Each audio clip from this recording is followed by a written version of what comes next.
Hello and welcome to All Points TV. My name is Sam Jahari. I'm coming to you from Community Parent, and just want to share with you the latest with Community Parent. We're kicking off the Chasing the Dragon. We're going to be at Waterford. The schools wouldn't let us in, but we're going to be right across the school from this from one of the high schools over there. And we're going to be doing a live presentation of Community Parent, and it's going to be in the evening, November 5th at 7 o'clock in the Waterford area. I will give you the address and stuff down on hopefully the next show. All right, or you can go to the Community Parent Chasing the Dragon Facebook or communityparent.org on our webpage. Also, November 12th, we are going to be at the Lake Fenton High School for presentation for the Lake Fenton middle schools, but it will be at the high school. Then the following week, I believe it's the 17th, we are going to be at the Lake Fenton High School. We are looking at setting a couple dates for Flushing High School.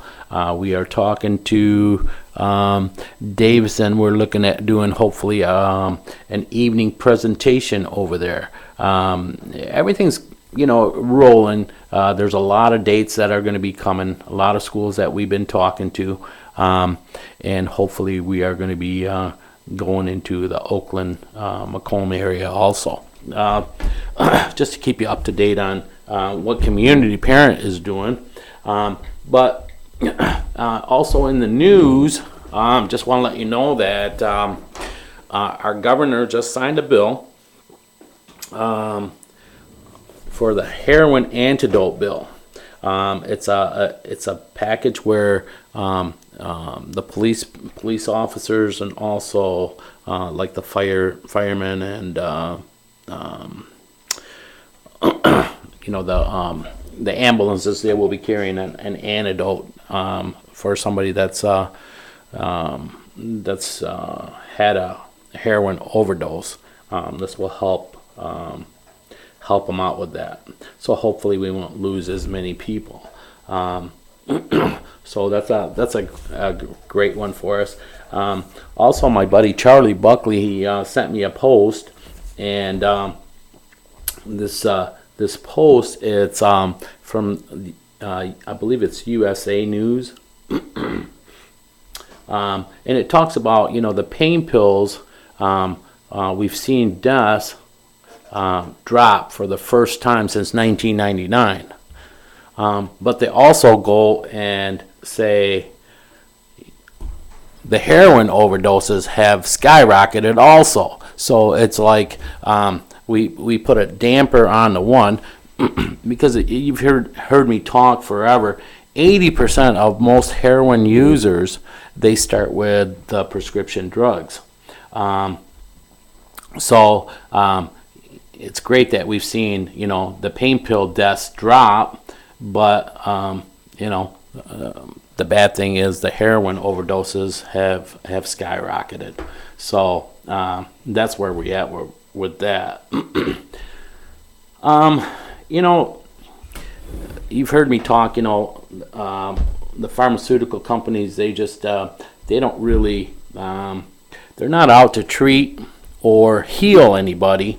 They just want to cover the symptoms and just want to keep getting richer off, the prescription drugs. Now, that's not just, the opiates or stuff like that, but it's all... I don't care if it's for cholesterol or for diabetes or any of that. You're given a pill. It's not going to heal you. All it does is just covers the symptoms, and you will be on this medicine for the rest of your life. for the rest of your life. Well, a couple years back, I was listening to Jim Cramer. You know who Jim Cramer is? Yeah. Mad Money? Yeah, yeah. And he was talking about this new drug coming out for adults for ADHD and all this stuff. Mm-hmm. And he was telling the people lock into this pharmaceutical company that's producing this. And he actually said, hey, this show is about making money, not an ethics course. If you want that, go to college.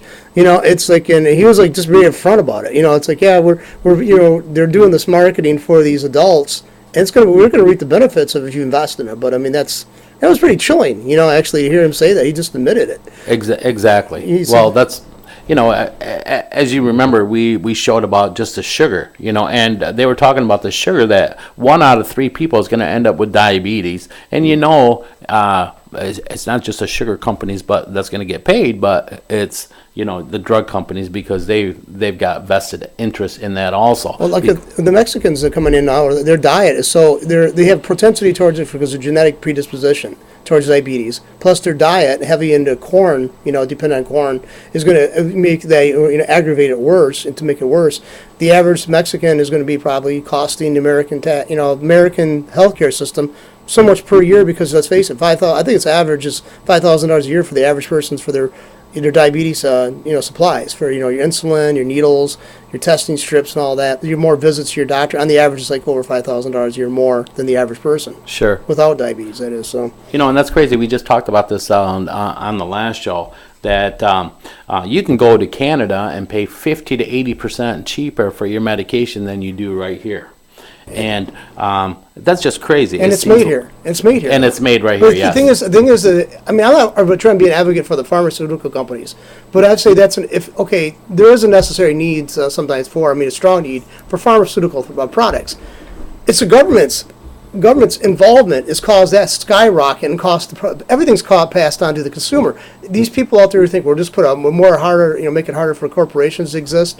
You don't do anything that does not impact upon the consumer. Exactly. You know, I find with the little man, the small businessman, there's so much regulations that's put on them that it's really hard to survive. But the big companies, it seems like we give them a free ride. Oh, let them make whatever. You know, the oil companies, the drug companies, you know, these big, huge companies. And I find because they're greasing the palms of our politicians, so they're letting them slide.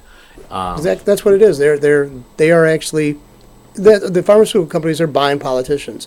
I mean, I think it's a great joke about, you know, maybe the politicians come out wearing like overalls with the logos of their sponsors on them. That way we know who's actually buying these guys. I mean, that'd be more of transparency we have currently. Exactly. Yep. Here's another thing too that was in the news. I believe I got this like September 25th. Prominent Michigan cancer doctor pleads guilty. He says, I knew that it was medically unnecessary. Here's a doctor, he's a cancer doctor, and because of the greed and the money, okay, he was telling people they had cancer and that they needed this chemotherapy, and there was nothing wrong with these people. Or there was something wrong, but it wasn't cancer.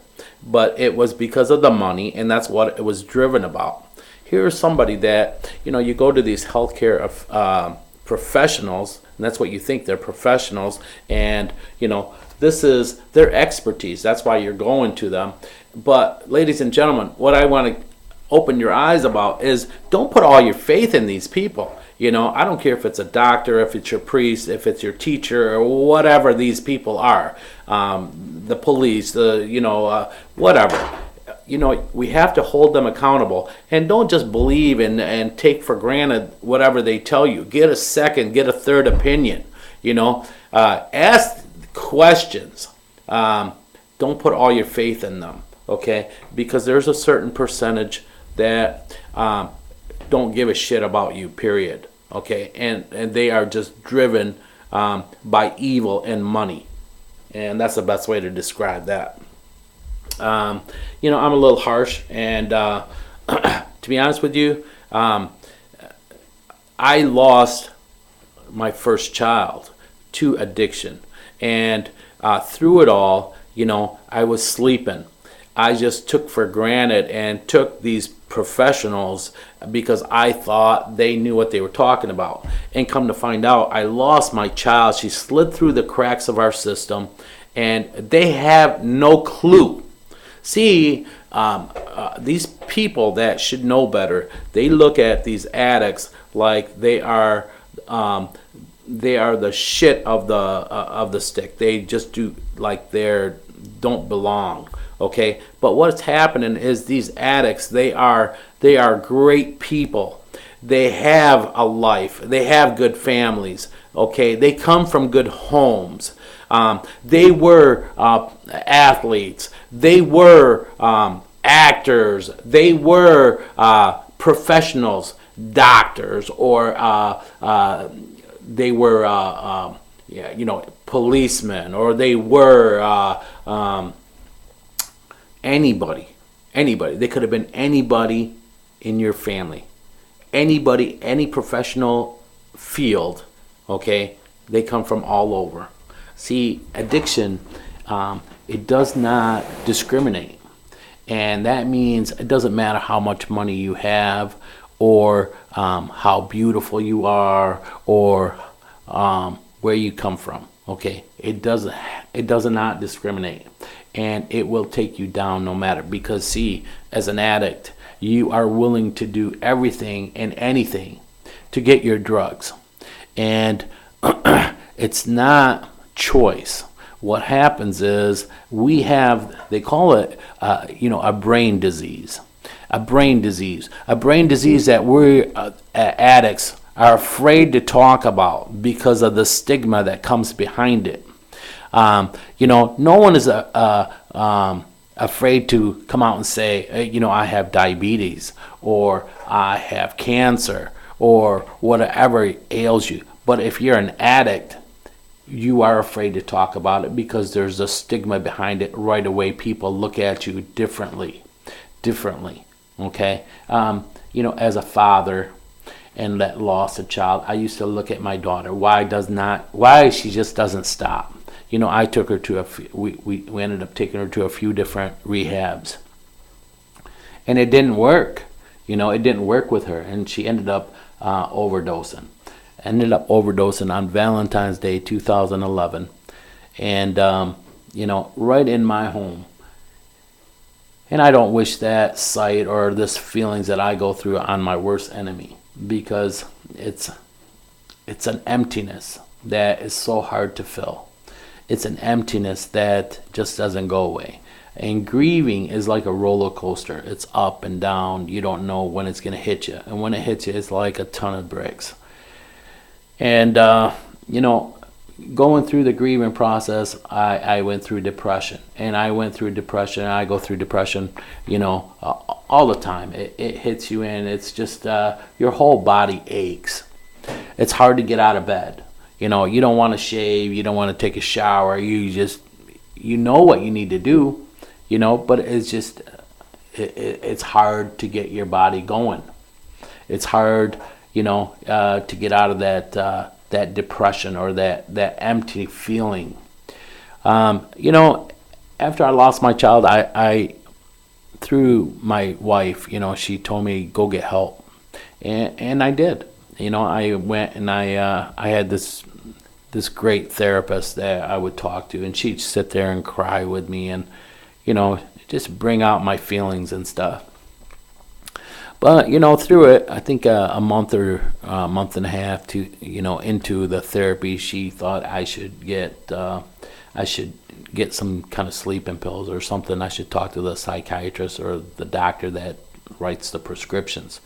And within I think 3 months of actually talking to the doctor, he had me on 4 different kinds of medication.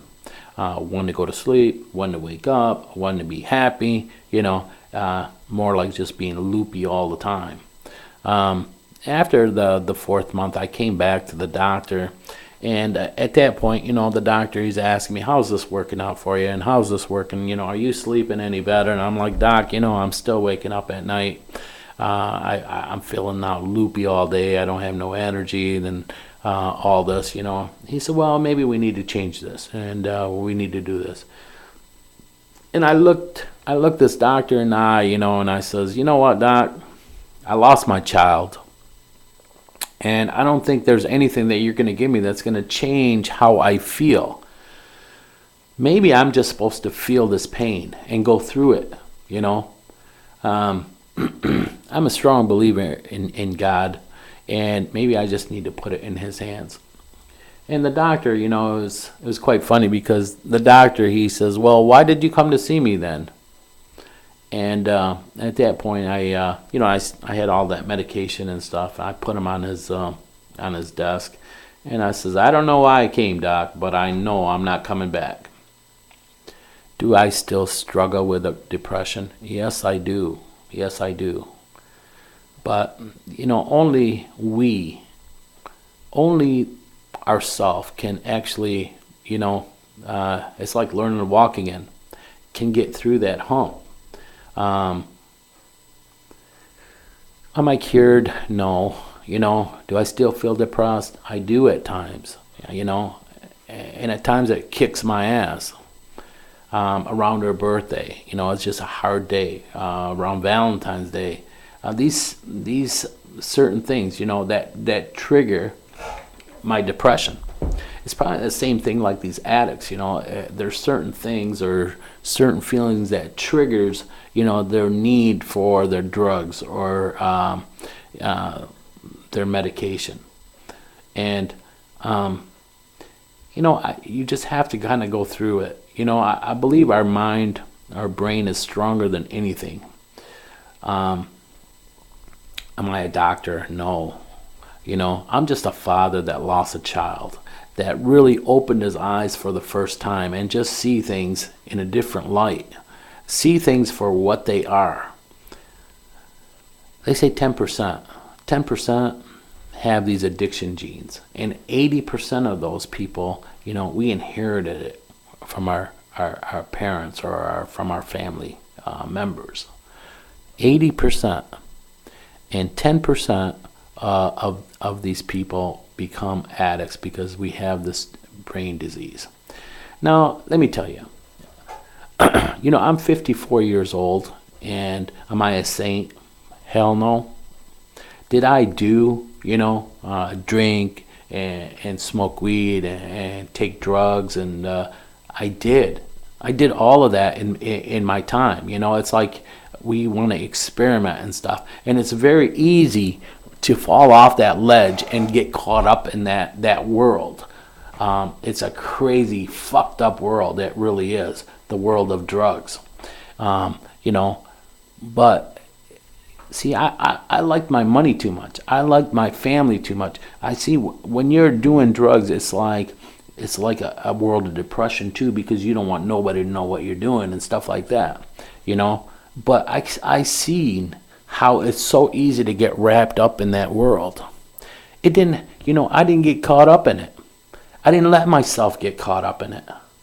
But I see how so many people, it's so easy for them to get caught up. And, I believe it's at 10%, that have this brain disease that get wrapped up, and it's hard for them to break that chain. So that's why I thought, well, I didn't get caught up in that world. I thought it was choice. But I've educated myself, down the road, after the death of my daughter, that I know it's not choice. Nobody wants to be an addict. Nobody wants to live that life. No one wants to sell their ass for money or hit somebody over the head for money, rob them, steal, lie, do all these things just so you can have your drugs. I know nobody wants to do that, but it's when you're wrapped up in it, that's the life you live. And you live in the gutter. You live in the worst parts because that's where the drugs is.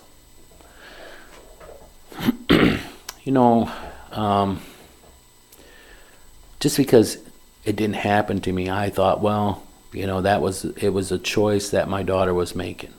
As you see, I've said this many times. My doctor, our doctor, once he knew my daughter was an addict, he sent me a letter stating that she could not come into his office anymore. When my daughter was on drugs so bad, they wanted to send her to the detention center, but they sent her away to they wanted to send her to the Hurley Hospital to make sure she was okay before they did that.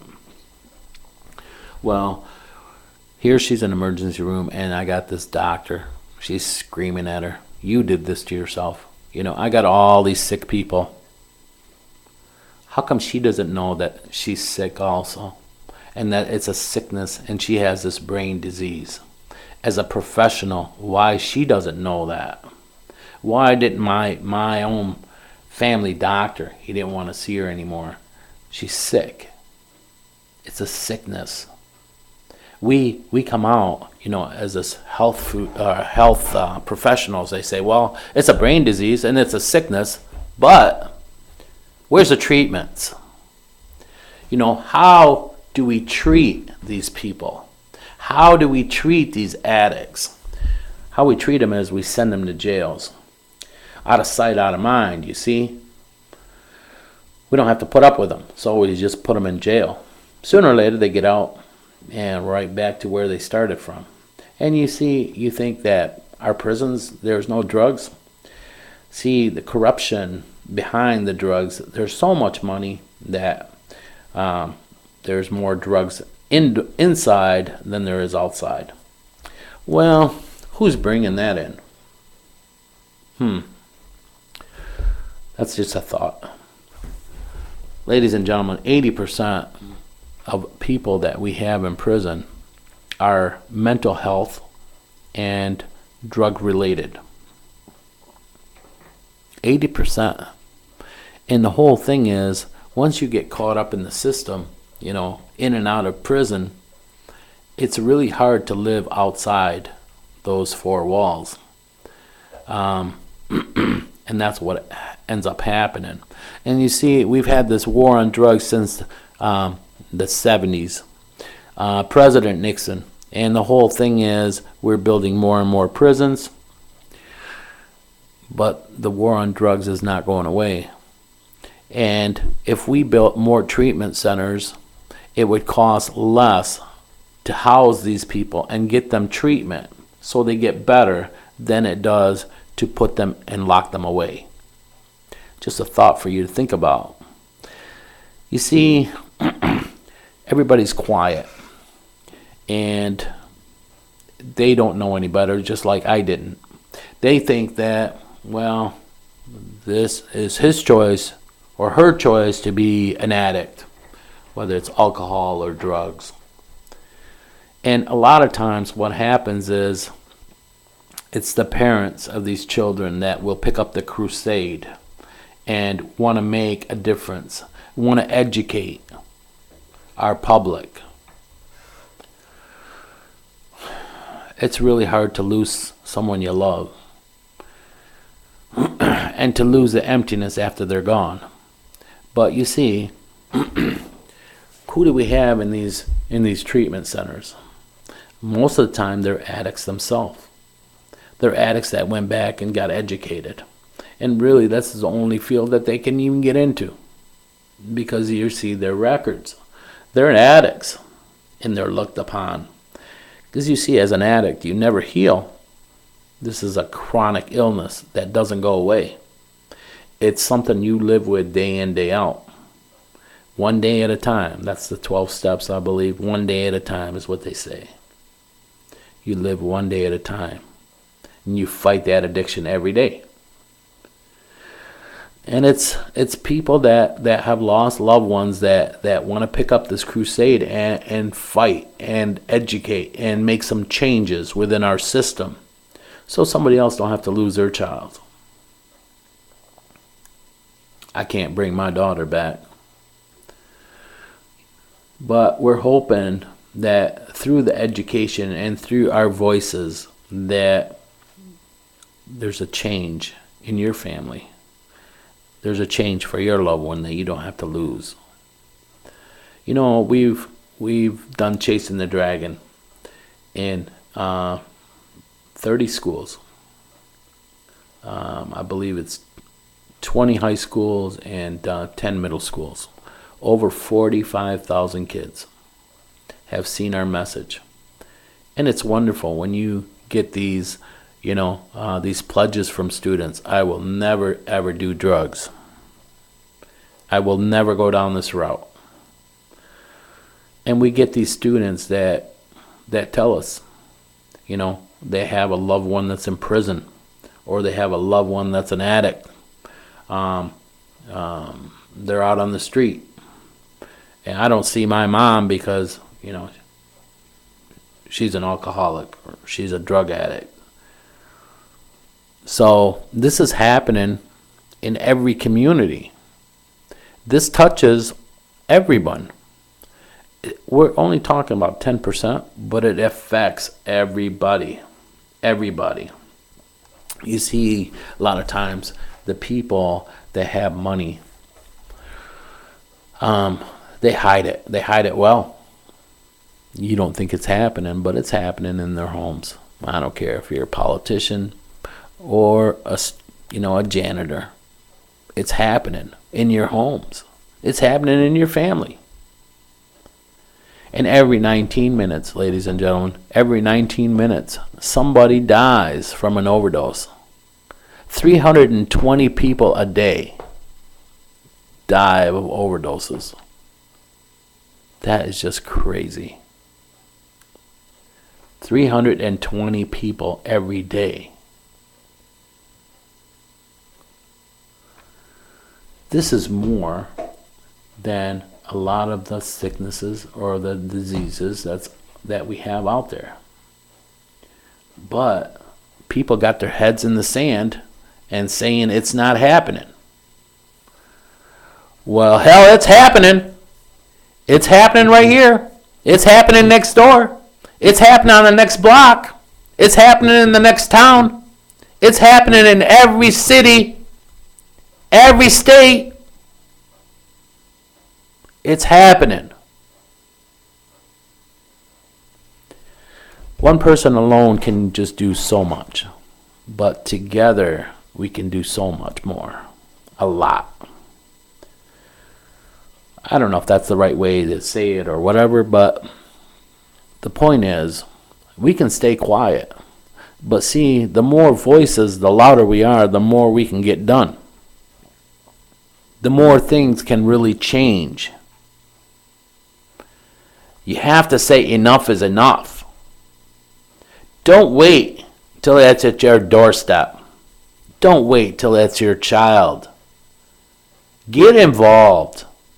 Not just community parent. There's one of these groups at almost in every city now. Because when you lose a child, it's like, no, this is not the way it was supposed to be. You're not supposed to bury your children. You're supposed to die before your children. And something tragic has to happen for you to say, enough, enough. Get involved. I don't care if it's community parent, fan, Brian's Hope, all of these different coalitions that's out there. I'm telling you, it seems like almost every one of these coalitions are parents that lost and say, enough. We need to do something. That's what happened in our town. You see, Brianna was on the debate team. She played soccer. She was in acting. She loved to dance. She had a beautiful smile. This person here you would have never thought would go down this road. Because you see, Brianna's mom was an addict herself, and she died like 2 years before Brianna. 3 years before Brianna. In Brianna's brain, it was like she always wanted to know what was so good in this drug that kept her mom away. And you see, Brianna, she thought she was bigger than the drug.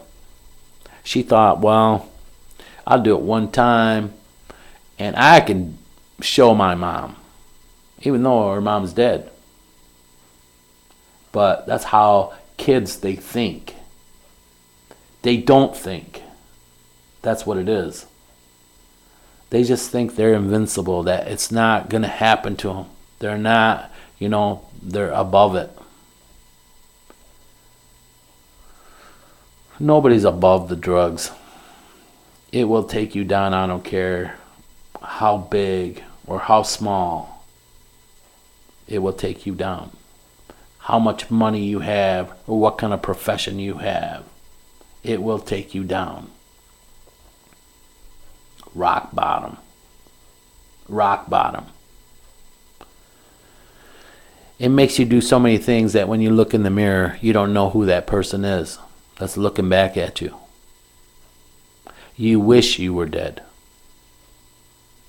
Because you'll get to a point you hate yourself and everything you do. Because that's what drugs will make you do. I'm just a father that lost a child. But through this losing my child, I've opened my eyes to a world that's so ugly. But we can make a difference. One hand just does not clap by itself. I need everybody to get involved and to help me. Help me with this cause.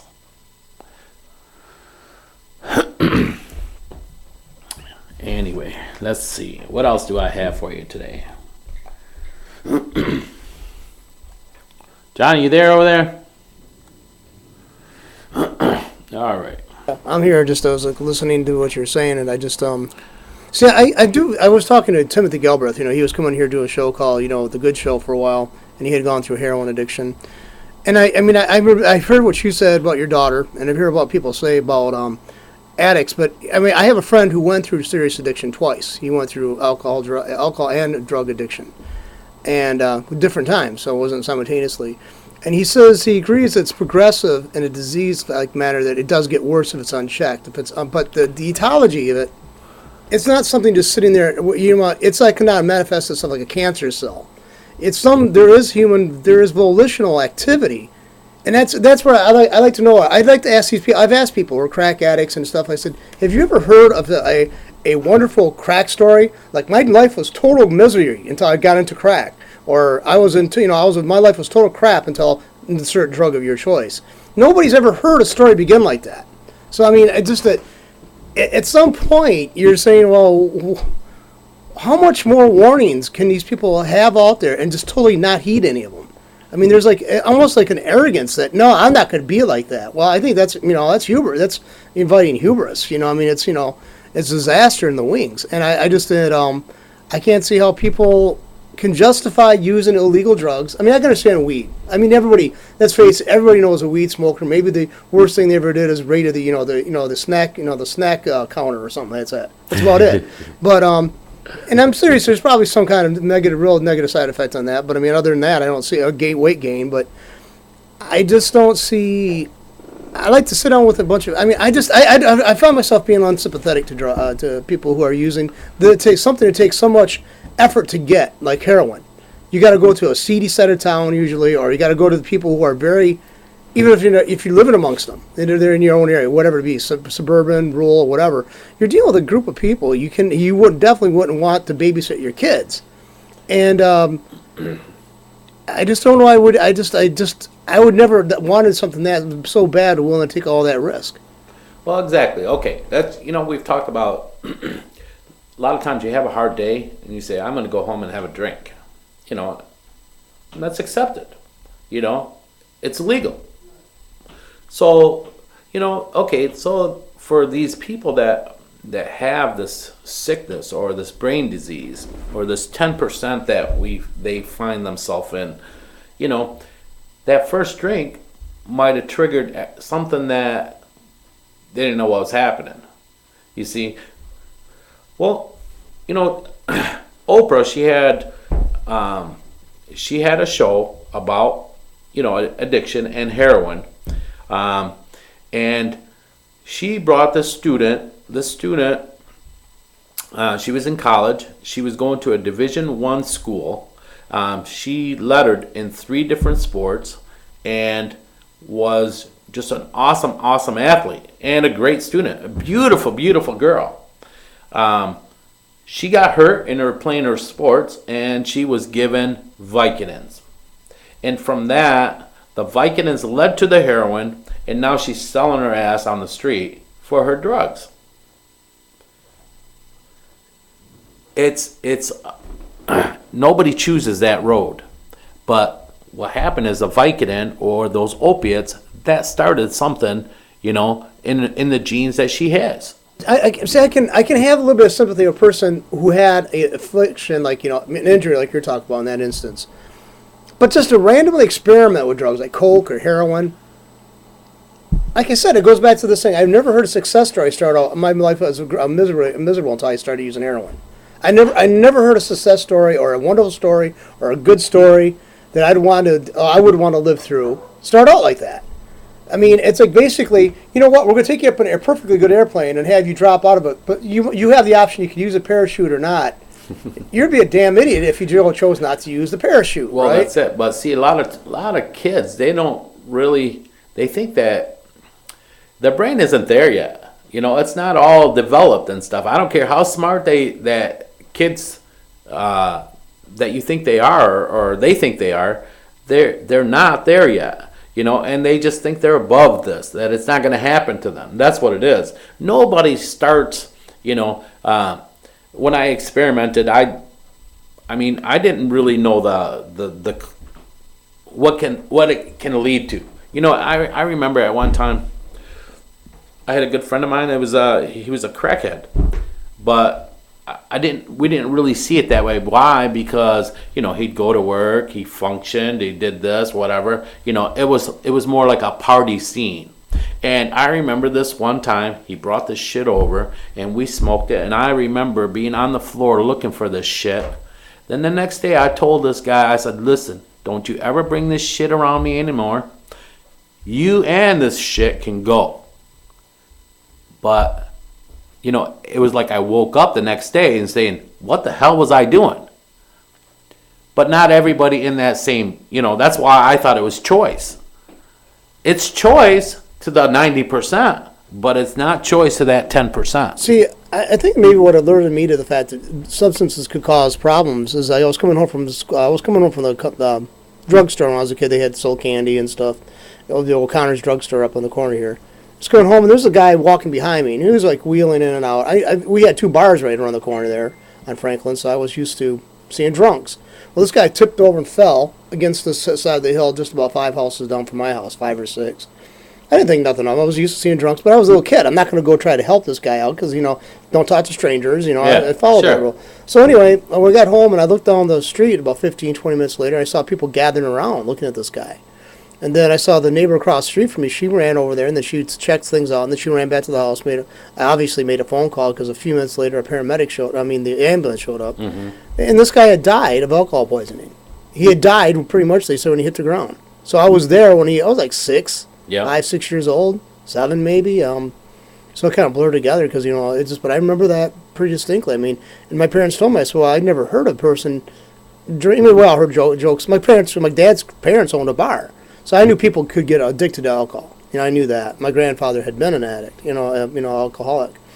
But they explained to me, yeah, you could do alcohol poisoning. It can it can go so much in your body they just can't break it down fast enough, and it's toxic. So I was like a young kid realizing that. Mm-hmm. So unfortunately, and to this day I don't know who that man was. I don't know anything about him. But I just I kind of wish I had, but. I was a kid, I kind of kicked myself in a way, but then again, I keep in mind I was a little kid, but I realized the toxicity, from alcohol. We all have alcohol. There's alcohol in a lot of stuff. Your body can make you alcohol to some degree. It's a very natural process, but yeah, you can get too much of that, and so it kind of I think it kind of nailed it, drove that nail home that something like that could happen. But I don't think most people have that ability, and also they don't have that experience. They don't have that kind of experience or similar experience. But yeah, it just kind of made it very clear to me that this is something not to mess with. There's been 3 times in my life that I was so drunk where the bed was spinning and I was hugging the toilet and stuff. After the third one, I was like, what the hell is so fun in this? I'm never going to do this. I think when you're drinking or drugging or whatever the hell, it's fun for a minute, or it's fun to a certain point, and then it gets carried out of hand. Um, Here's another thing about addiction: is most addicts, they have something else going on with them. They have anxiety, or they panic attacks. They have depression. So there's something else. There's a mental health issue that's going on with that. And a lot of times they just, most addicts, you tell them, well, what the hell is it with you? They just feel inept. So it's a sickness all the way around. Came across this thing. Depression, anxiety, panic attacks are not a sign of weakness. They are signs of having tried to remain strong for so long. 1 out of 3 of us go through depression, anxiety, or panic attacks at least once in our lifetime. So if 1 out of 3 suffer of this, then 1 out of 10 suffer of addiction. That's crazy. That's just really, really crazy. And the whole thing is, we're not treating. We're looking down on these people, and it's not in their hands, obviously.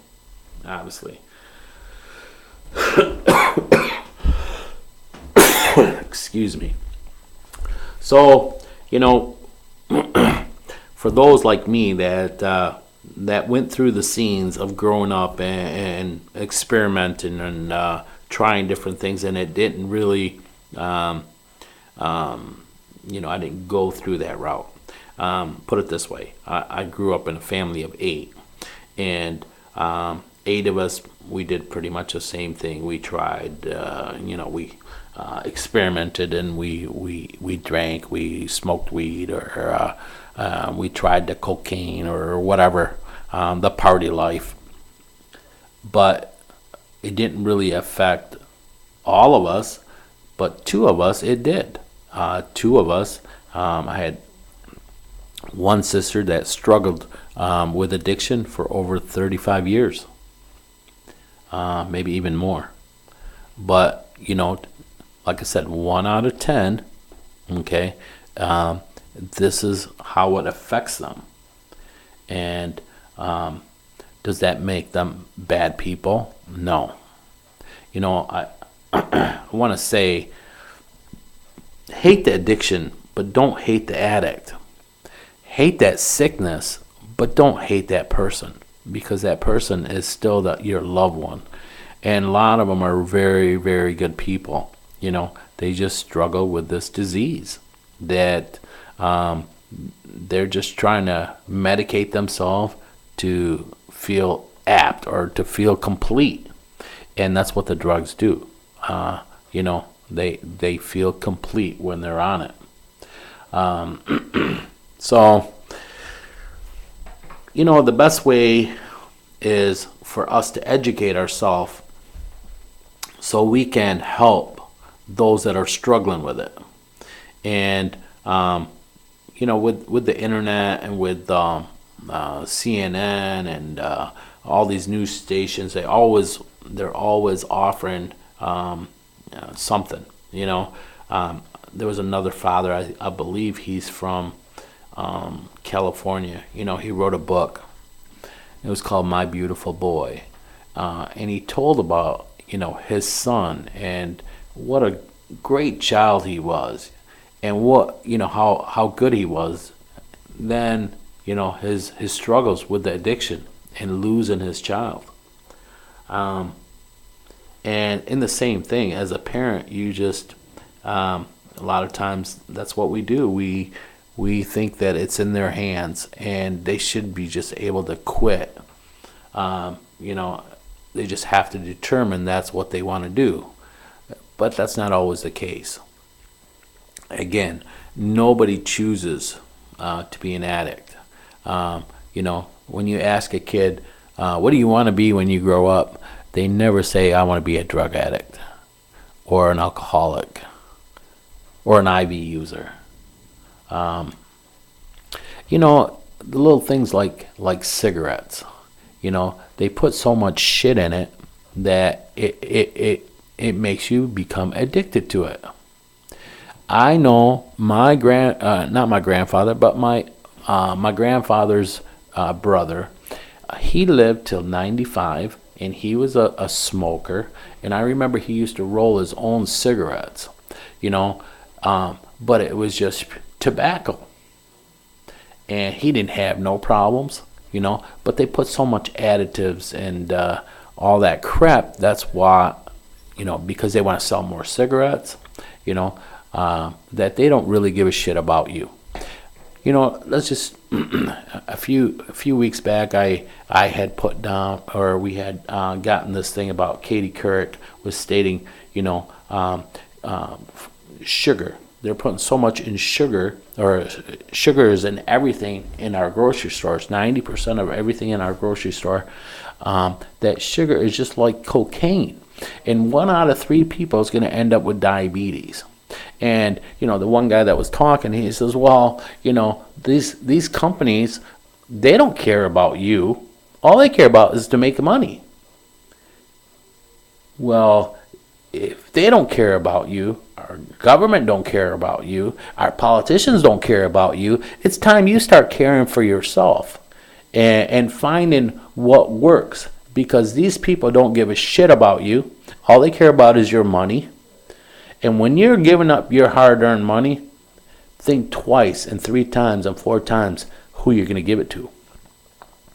That is the best way, you know, to put a damper on that. You know, I see at the farmers market, you know, we're all leaning towards, you know, things that don't have pesticide and all that stuff. Why did we get here? You know, why did we get here? I heard Dr. Ozzy's talking. He says, you know, in our meat, there's so much, there's so much stuff in it, in our vegetables and our fruit, and then you wonder why you get sick. See, down the road, what happened? What happened with the tobacco company? After so many years, we were able to sue them, and because they knew all along they were addicting you and killing you, and you know, finally it came out of the bag. They couldn't hold it back anymore because we got educated. So they were made to pay fine. And this is what's going to happen with pharmaceutical companies. Watch down the road, and all these other companies that are killing us slowly but surely, and they're addicting us for our money, and that's it. Again, they don't give a shit about us. Let's not give a shit about them, and think 3 or 4 ways, you know, before you give up your money, who you're giving it to, and for the right reasons. Do we need to cut this short today? Okay. That's okay. You can. He's not a patient. He just came in here because we were talking about the you know, the new set and stuff like that. So Oh, okay. not in a big hurry. So All right. All right. Again, listen, I want you guys to get involved. I want the listeners, I would love for you guys to call in and hear what you've got to say, you know, because again, the louder the voice, the more that you're heard. Okay. That means I don't want to just spin my wheels. I love to hear what you got to say about this. I think it's a very important issue, and too many people, you know, 320 people die a day of overdoses. That's just crazy. That's just crazy. Okay. Every 13 minutes, somebody dies of depression and suicide. That's another thing.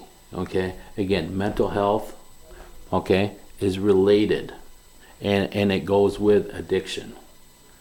There's always a mental health, not always, but most cases, that there's some kind of mental health issue that's going on. Okay, so get involved. You know, speak up. Let's not keep our heads in the sand, because that we don't go anywhere. And at the top, they just keep getting richer and richer, and we're losing children. We're losing loved ones. Let's put a stop to this. Let's put a stop to this, and only with your help and everybody getting involved, that we can make this happen. Again, we're going to be in Waterford.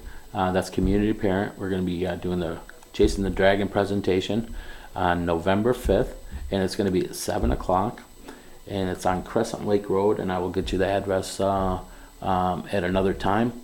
Again, you can go to Community Parent, Chasing the Dragon on Facebook, or communityparent.org on the website. Excuse me. November 12th, we are going to be at Lake Fenton High School, and that's going to be at 9 a.m. November 17th, we are going to be at Lake Fenton High School, and that's going to be at 1 o'clock. We're looking at a couple different dates for possibly for Flushing High School, and we're talking to a lot more schools also. But we might be having an evening presentation also at in Davison. So the whole thing is, I picked up this torch for my daughter, and I got educated, and I want to educate our children. And I'm not gonna let this torch fizzle or go out. The flame burns inside me. And again, like I said, I can't bring my daughter back, but I'm hoping that I can save so many lives from hearing her story. From her story, I know there's been a lot of lives saved. We're not going to save everybody. And a lot of times you hear about the people that we lost. We don't really hear about the ones that changed their life because they heard that story. But we keep telling it because I know that it's working. And education is the key to everything. And locking people up, that's not working. And we're seeing that day in, day out. The saying is, you keep spinning your wheels or you keep doing the same thing with the same results. That's just madness. But that's what's happening. And we and our government keeps doing that. Every year, their way to solve or make a solution for anything that's happening, let's put them away for few more years. Well, you know what? 80% of our prisoners have a mental health or are drug-related issues. And we're not helping them any, and they're not helping us any by locking them away. What we need to do, if we put more treatment centers, it would cost us a lot less than housing them in prisons. A lot less, and we're actually doing them some justice. Nobody wants to heal, or nobody wants to treat. Everything for being sick, we want the shortcut. We think there's a magic pill. Well, shit, I don't care what kind of pill you're taking, the side effects are worse than what you got. The side effects are worse than what you got. Well, it's only going to be a certain percentage of that. Well, are you willing to chance it?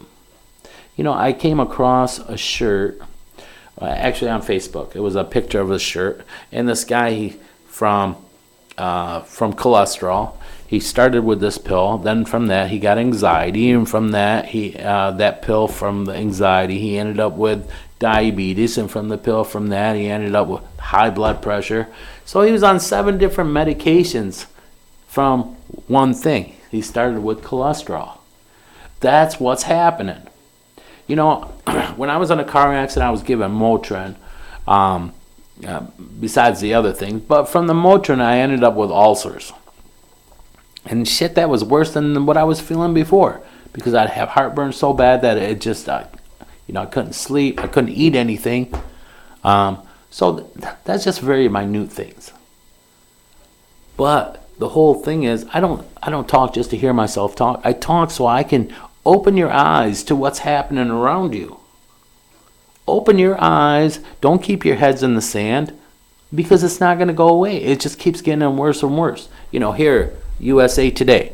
The pills, the opiate pills, overdoses have gone down since 1999. The pills have gone down, but the heroin overdoses have skyrocketed. So what happens? This is what happens, ladies and gentlemen. Once you are an addict, the doctor shuts the door on you. I'm not giving you any more medication. So what do? You turn to the streets. Oxycontin on the street value is $80 a pill. You can get heroin for $10. Do you see how that goes? That's what happens. See, when all these pain pills, really, when they came out with it, they came out for people that were dying. They wanted them to feel comfortable at the end of their life. But they didn't know what it was going to do, long-term effects of it. But you see, again, they don't care. It's about the drug companies making their money, and that's all they care about. And with them, they feel, well, I make enough money, I can take care of whatever problems happens in my family. Crap, huh? Does that make you think? Well, it should. It should. Because here in our country, we're not having any cures anymore. It's just sometimes you're put on these medications for life. And guess what? The pharmaceutical companies are just getting richer and richer. You know, here they come out with a drug or whatever, and we can go across to Canada and get it for 50 to 80% cheaper. Why? If we're manufacturing it right here. It's because their government says, we're not paying that. The drug company says, okay, we'll give it to you at this price. But here, our politicians we're greasing their palms with money. And money, the greed of all evil, that's what's happening here in our country. Wake up. We can only make changes by the voices that's heard. Because you see, politicians, therefore we the people. Remember that? We the people? Well, they had forgotten. And you are sleeping, so they don't care. But the louder the voice, they will have to listen. I believe it was Jefferson that said, when the government is feared, then there's tyranny. But when the people are feared, then there's liberty. Remember liberty? These are our forefathers. They were smarter than we think. But somewhere we lost the Constitution along the way. And money and greed has set in. And that's what's running this country. That's what's running here. Everybody's so worried about getting rich and getting that money that they forget about what they're there for. But it's all upon us as the people to open our eyes and make them open their eyes. Make them, our politicians, speak for us, not for themselves, not for big business, but for us, the little people. They work for us. They can only work for us. Listen, if as an owner or a manager of a business, if you don't do the job, I fire you. These people, they're not getting fired. We just keep bringing them back into office because we don't care, because nobody's speaking up. So it's upon us as the people to make changes, happen. All right, well, I think it's getting towards the end of my day here. I hope I've reached some people today. I hope I hit a raw nerve, and I hope I've made you open your eyes and think to what's happening around us. Okay, whether it's addiction or politicians or whatever's happening in our world, if we're quiet, we're taking it, nothing's going to happen. But if we open our mouths and say enough is enough, then we can really make things happen and make some changes. And that's what I'm counting on. I'm counting on that whoever hears me, maybe I hit that nerve and I wake you up, that you want to make something change and you want to make a difference. Because I do. I eat shit, sleep this thing. That's all I think about. Everything I see, I see on the news or on the newspapers or whatever, I bring it out to you so you can learn also. And that's the only way things can happen. All right, I'm Sam Jahari, coming to you from Community Parent, All Points TV. Have a great day. See you next week.